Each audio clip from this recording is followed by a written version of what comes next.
If you need to replace the ambient temperature sensor on your Nissan Cube, you don't have to pull out the bumper, you don't have to pull out the grill. All you have to do is pull these two top clips on the bumper, these top two clips on this other piece. And if you reach down right up in there, you can see right here,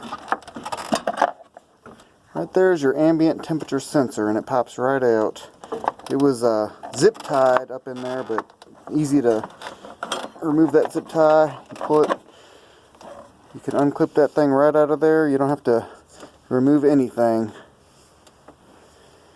So, hope this helps somebody out, because I was looking for some help myself.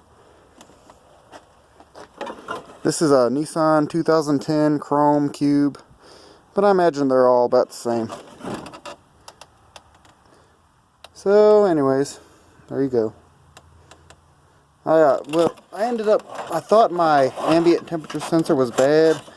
The internal reading kept on saying 140 degrees outside, but it turned out I just had a loose wire. I didn't plug the dashboard wires in all the way, so I just had to go in and secure those wires, and it worked fine after that.